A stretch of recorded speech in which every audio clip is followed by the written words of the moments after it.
Good afternoon, everyone, and welcome to our Wednesday webinar. Can we go back a slide, please? Burkitt Long is offering a series of fortnightly webinars on a range of different subjects for individuals, families and businesses. I am David Rayner. I'm a partner at Burkitt Long and I head our Environment and Energy Group, and I'm also in our Agriculture and Estates team. This week, we are looking at sustainability, why adopting sustainable strategies is great for your business and not just a lot of hot air. We will take questions. I will take questions at the end if you have any. So please send them through on the chat comment button. So next slide, please.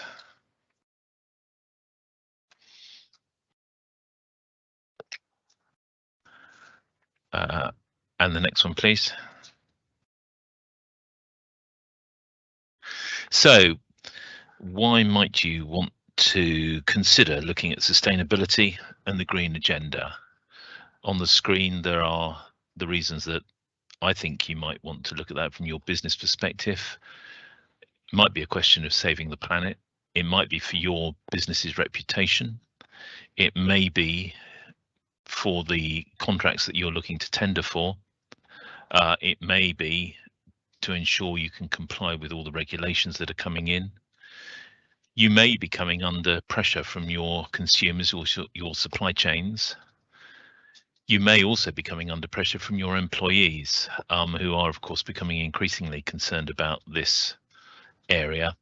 And finally, if none of those convince you why it's a good idea, then there is opportunity to save costs, which will always please your finance director. Next slide, please. So, is there really a climate crisis going on? Well, I think we all realise now that there is, and certainly COP26 confirmed that there was, even if some of the conclusions from it were watered down slightly. Next slide, please. This is a slide that I've used before.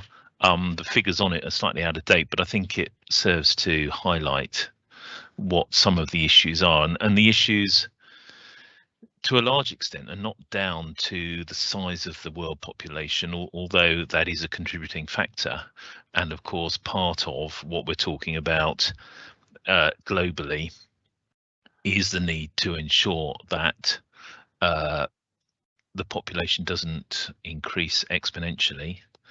But the real issue is consumerism and consumption, because as everyone who's been talking about this recently, whether it's Prince Charles, Prince William, all the way down to little Greta Thunberg, via Bill Gates, Mark Carney, the former head of the Bank of England, Sir David Attenborough, everyone is pointing out there is a crisis, and it is the fact that this is the only planet that we have and its resources are finite, and therefore excessive consumption is going to bring a catastrophe for all of us, and we only really have this decade to make a real change. And as you can see from this slide and the next one, that there is an enormous amount of consumption. Quite how Las Vegas can possibly be using 1,600 litres of water per person per day, I don't know. Even with Elton John performing and needing to take however many showers he does every day. But you'll also see the figures for the cars that are there, and the issue is that we know that people in India and China want to have more cars, that there are likely to be higher carbon emissions coming from the poorer countries in the world than there are in the West, in the developed countries. And of course, as we heard at COP26, some of the arguments are, well, it's okay for you, you had your industrial revolution 200 plus years ago, we're going through it now. It's only fair that you bear the brunt of it rather than us. Next slide, please. And the issue is that all of that consumption is pumping CO2 into the atmosphere, and that is leading to an increase in the temperature of the seas. And if it rises too high, the glaciers and the ice caps will melt, and there will be a significant rise in sea level. If we can keep the increase in the world's temperatures to 1.5 degrees, then we can keep the increase in sea levels to a reasonable level. And of course, that's particularly significant for us in Essex because we have a lot of low-lying land around the coast that could potentially get flooded, a lot of people who would be displaced if those sea levels rose. As I said, we have this decade to change things, and we need to start thinking about not the environment and the economy as separate, but we need to start thinking about the environmental economy. Next slide, please. So I've mentioned COP26. I'm sure you will all have picked up on it, watched it with a greater or lesser degree of interest than I did. But the main points that came out of it were, and this was the one, of course, that got changed at the last minute, phasing down of fossil fuels rather than phasing out. An intention to end deforestation by 2030, keeping 1.5 degrees increase alive. And people seem to be convinced that if all of the other projects can be achieved, then that is still a realistic target, although we'll have to see. Intention to reduce global CO2 emissions by 2030 to 45% of the 2010 levels and get to net zero by 2050. Phase down coal power and scale up clean power generation. Provide support for mitigation and abatement to developing countries. And this leads me on to next slide, please. The plans that this government has put forward for us for its green industrial revolution. The various 10 points are on this and the next slide. The ones I suppose that I wanted to pick out because I think they are the ones that are most relevant to us are the driving the low carbon hydrogen growth, although of course there are significant offshore wind farms around the coast of East Anglia, around Essex and Suffolk and Norfolk, which some of us will be involved in to a greater or lesser degree.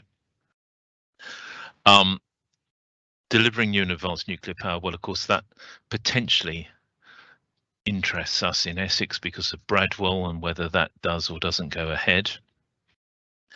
Looking to accelerate the shift to zero emission vehicles. We all know, great debate about that. Are there sufficient green charging points around? The government is very clear that they're wanting to increase and improve the green charging points so that we can all move to green vehicles with confidence. And obviously, all of these points actually lead into opportunities for all of us who are working in the fields of innovation and development to be part of this green revolution. The next point is green public transport, cycling and walking. And again, the government has some fairly keen aims here to improve not only green transport, but also assisting with improving the health of the nation. Next slide, please. One of the toughest areas to improve upon is in aeroplanes and ships. And the target that the government is setting is to improve. So we have jet zero and green ships. As I said, those are difficult things to achieve, but already work is ongoing to improve in those areas. Greening of buildings is, of course, something that we've been talking about for quite some time now, and I will come on to that later on in this talk. And then the other points there are fairly self-explanatory, I think. The government's aim is that by doing all of this, the recovery coming out of COVID, coming out of the last recession, is going to be green. It will generate jobs and bolster the economy whilst continuing to drive down emissions. Next slide, please. So I said at the outset some of the reasons why you might want to embrace the green agenda, and one of them was reputational. Here are some of the companies, some of the businesses that we know are actively involved in the green agenda, are improving their carbon footprint. And of course, they're making quite a song and dance about what they're doing. I think that they are perceived as being leaders in this field, and maybe even if you're not of the size of any of these businesses, your business should be thinking about what they can do to improve their reputation by getting involved in the sustainability and the green agenda. Next slide, please. One of the other reasons is contract tendering. If you are looking to enter into contracts with significant businesses, with local authorities, with central government, then you will need to produce an environmental plan, and they won't enter into contracts with you unless you do.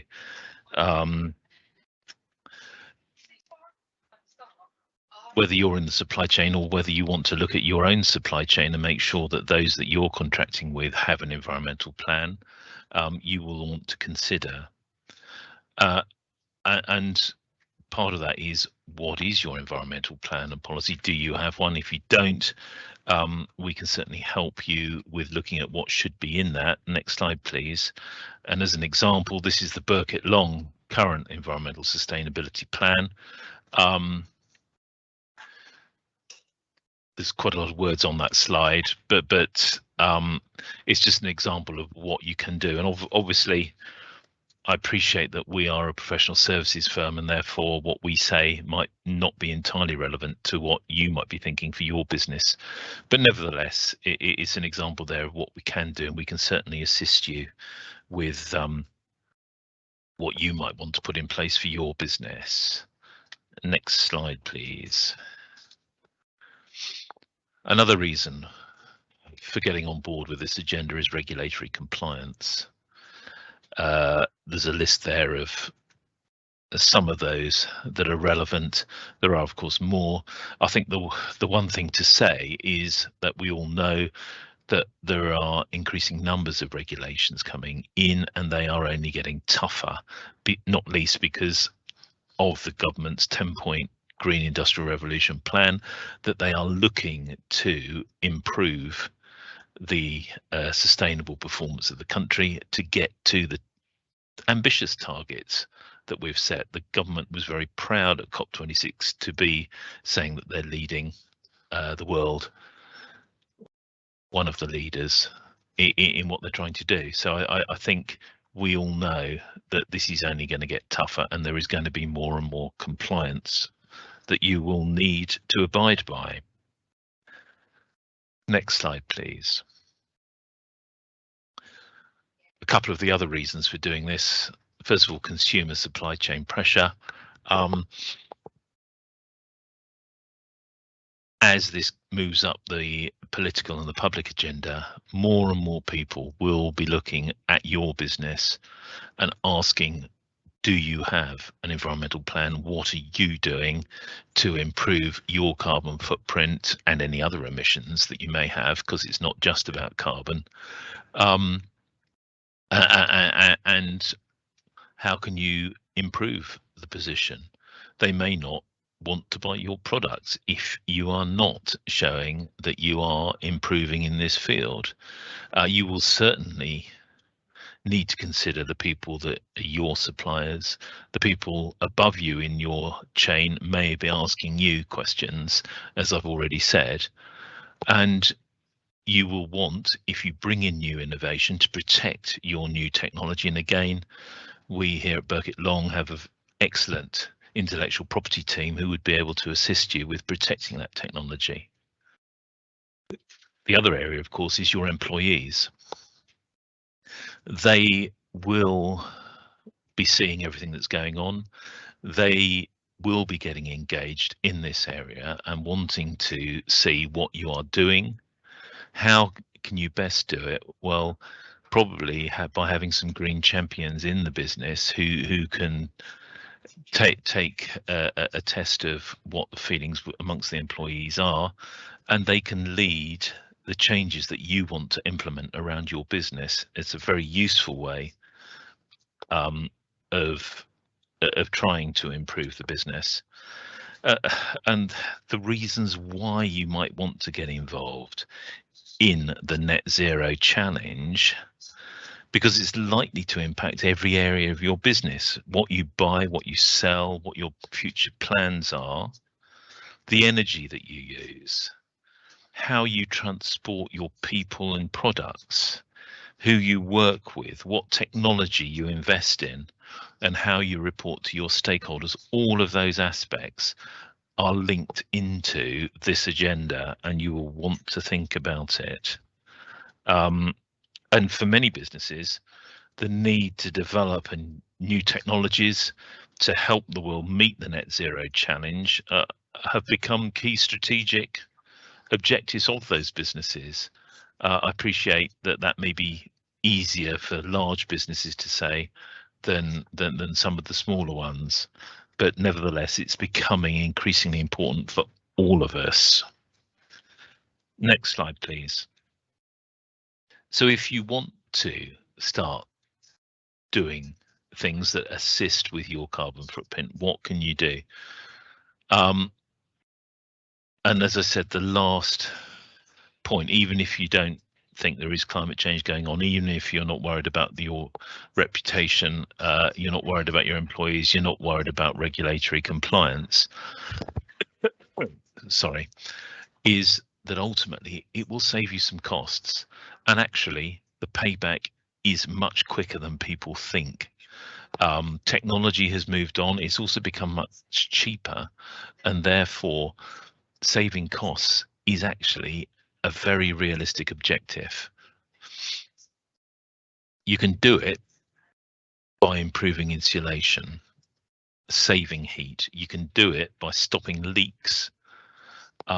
You can make alterations and install new equipment into the business. You could think about a renewable energy project on your property. I know that's not realistic for all, but obviously you could install something on your roof or on the roof of the car park. You might want to look at other renewable sources of energy, biomass, heat pumps, anaerobic digestion. Those sort of things could assist you.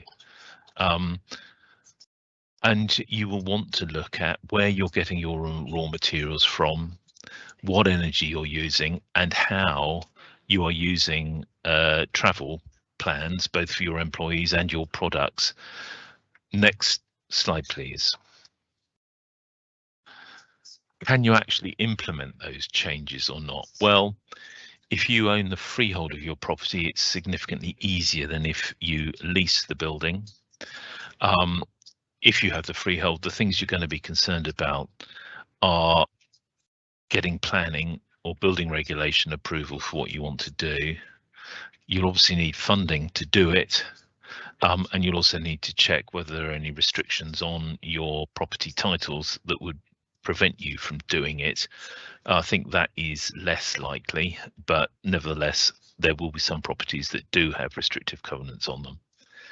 Next slide, please. If, however, you lease your property, then there are a few more hoops that you're going to have to jump through. And the obvious one is that you've got to get landlord's consent. Now, under the Landlord and Tenant Act 1927, if what you're doing is actually an improvement rather than alteration, then the landlord cannot unreasonably withhold their consent. So it's significantly easier. And I think we'd all feel that the sort of alterations we're talking about are improvements, and therefore you should be able to get them through the landlord. You will also need to think about having to comply with statutory obligations under your lease, and of course, as those tighten, the obligation to comply is going to fall on you as the tenant rather than the landlord. There are other provisions in the lease that we need to consider. One is that at the end of the term of the lease, you're going to be required to reinstate the property back to its original condition. Well, if you've actually carried out an improvement, then query, you probably don't need to do that. But there are some interesting arguments, and I don't want to go into the extremes of legal discourse about what constitutes a repair, what constitutes improvement, and what constitutes renewal. But basically, you probably will not have to put back things that you have actually improved, and the obvious ones on that are aircon units. You may well remember that there was a thing called R22 gas. It's a hydrochlorofluorine. It's used in aircon, and it became illegal from the 1st of January 2015 for any new aircon units. So if you were a tenant, then you would have had to have improved the system to have put in new systems that didn't have to use R22 gas, and you wouldn't be required at the end of the lease to take that out. You certainly have repairing obligations under your lease to keep the property in good and substantial repair. And of course, if you are a unit in a larger building, whether it's an office building, a shop, in a shopping centre, or an industrial unit on an industrial estate, you'll probably be charged a service charge.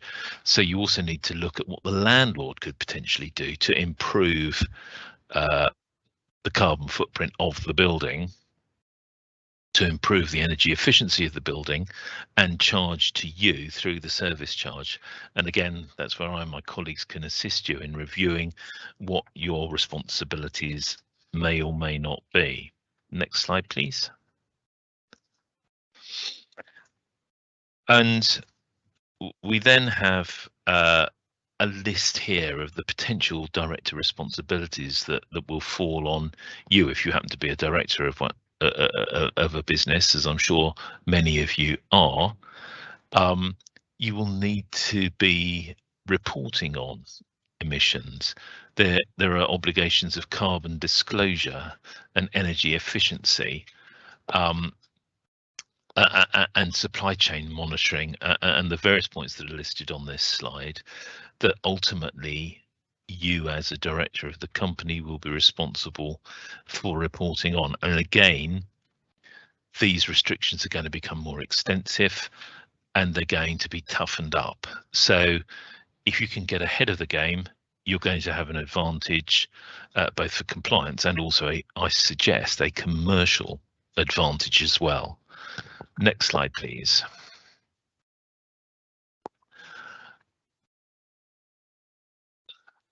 Bit of quick relief, so you don't have to listen to me all the time. Next slide, please. And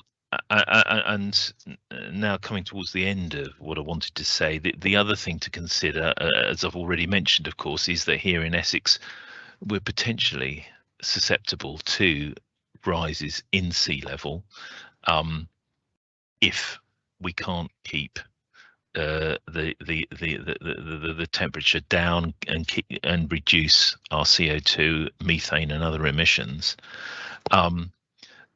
because we have a lot of low-lying coastal areas. So if your property is in a high flood risk area, and of course more and more are still being built in high flood risk areas, then what could the consequences of that be?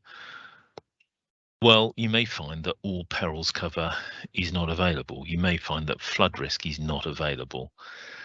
If we're talking about a house, then there is cover through the government flood re scheme, but it excludes properties built since 2009, and it excludes homes in council tax band H. And in any event, it doesn't apply to commercial properties. So what can you do? Hopefully, you will be able to get some form of insurance for your commercial premises, and most people can, but of course there will be a price to pay for that. And this brings me back to one of our earlier slides about the landlord and tenant relationship. If you lease your property, it is probably the landlord who insures, and probably you as the tenant who pays for that insurance. And therefore, if the landlord has an obligation to insure against flooding, then you may find that you're having to pay excessive amounts of premium if he can only get it at very high rates. If he can't insure against flooding, then if you have an old lease, it's very likely that if flood damage occurs, the risk of that is going to land at your door rather than his. Over the last 5-10 years, most lawyers, certainly we here, have been aware to this as an issue and have been amending leases so that the risk of uninsured risks is shared more equitably, so that it doesn't all land at the tenant's door. But if you have an old lease, then you may not have the luxury of that, and you may find yourselves having to bear the brunt of any uninsured risk. If you can't get insurance, then of course that also may have an impact on your ability to borrow money from the banks. They again have toughened up their criteria. They're alive to this as an issue, and you will want to discuss that with your relationship manager. Next slide, please. So we will be sending out at the end a short feedback survey. We'd really appreciate it if you could complete that so that we can make sure our future webinars are helpful to you. I hope that you've found this one helpful and useful. If you have, my name's David Rayner. If you haven't, it's Martin Hopkins. Before I take any questions, we will be sending out a recording to everyone that signed up to today's webinar. I think that will go out tomorrow morning. As I said at the start, this is one in a series of Wednesday webinars. Our next webinar is an employment law update for HR professionals and employers on the 1st of December. And as you'll see, there's one later on in December on our approach to CSR. If you're interested in our future webinars, please visit our website or our Eventbrite page to sign up. And now, assuming that some of you are still awake, I will take any questions. Thank you, David. I'm awake. We've got a couple of questions here. So first up, the COP26 had its objectives watered down at the last minute. So if governments can't lead on this, why should we get involved? Okay, well, I sort of touched on this a bit whilst I was talking. In that, of course, that there are significant differences around the world that some people will say that the developed world has a greater responsibility to contribute towards help towards the developing world cut their emissions, because we've already got in, and it's like us saying, well, we're pulling up the drawbridge now and tough luck. I think from your perspective, from our perspective as a business, we want to get involved for all of the reasons that I mentioned as being good reasons to get involved. We are concerned about the state of the planet, and that links into the webinar that we've got in a few weeks' time on CSR. We are concerned about our reputation. We do want to save costs. And we are concerned about what our employees think, and they do think about this quite a lot. And we have an employee group who do feedback to the partners, and the business leaders, and they do come up with suggestions that enable us to put in place plans so that we can improve our energy efficiency and our carbon footprint and contribute to the sustainability agenda. So I think all of those reasons apply to all of us, don't they? And really are good reasons for us to all think about what we can do. Thanks. That's great, thank you. We've got a question in from Nick. To what extent are there liabilities to report on sustainability and the like for trustees of a charitable organisation? Okay. Well, Vic, you will need to report some aspects. Perhaps if you can send in your contact details, I can send you a more detailed response. But yeah, and as I said, it's going to get tougher. Trustees need to protect themselves. I know you'll probably have trustee insurance, but you will have responsibilities that you do need to report, and things will change, and they will certainly change over the rest of this decade to make life a bit tougher for you, I'm afraid. Thanks, we'll get that over to Nick. And then can you give some examples of businesses being liable for environmental damage? Yes. There's some clients, some examples from clients who obviously must remain anonymous. Perhaps the most famous case in this area, well, not clients of ours, but they were used car salesmen, which you know, I know they have a bit of a reputation, but in fact these ones were good people. They had a fuel or an oil tank around the back of the premises, but it wasn't properly bunded, and trespassers got in and opened the tap on the oil tank, and the oil went everywhere, got into the groundwater, and that business and the directors of it were found to be strictly liable for the damage that was caused, because there is no excuse, there's no defence to an offence of strict liability, and I'm afraid that many of the environmental and pollution offences are offences of strict liability, and many of them, of course, carry criminal liability as well as civil liability. A couple of our clients, we had an office occupier, and they had a stream on the boundary of their land, and one morning they found a load of dead fish floating in it, and I can guarantee to you that there's nothing that gets the Environment Agency more excited than a load of dead fish floating in a stream. And they couldn't work out where the pollution was coming from until one evening they happened to notice that the cleaners of the offices were emptying their buckets into the surface water drain in the car park, and that's where it was coming from. And again, they were liable, and it's again an offence of strict liability.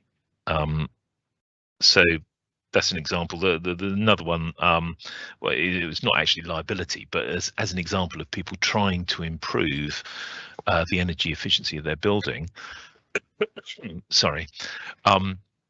This was an office premises in London, and they'd put everything in their building, motion sensor lights, all of those sorts of things that I mentioned earlier that could be done, and they couldn't work out why the fire escape lights kept going on every day and wasting a lot of electricity, until they realised that actually it was someone who was going out for a jog during their lunchtime, was going out down the fire escape stairs so that no one saw them in their lycra running through the building.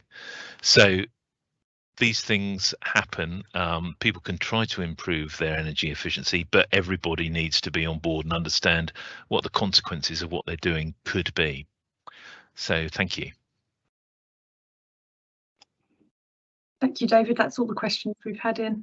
Excellent. Well, thank you all very much indeed. I hope you found that useful. If you have any comments or queries, please email me. My email and contact details are on the screen. Be only too happy to help you. And as I say, we have an intellectual property team who can help you if your business is in the area of coming up with innovation, coming up with new ideas. We have a litigation team, property team who can help you, and of course a corporate and finance team who can help you in all of the areas that I have mentioned during this discussion. Thanks a lot and goodbye.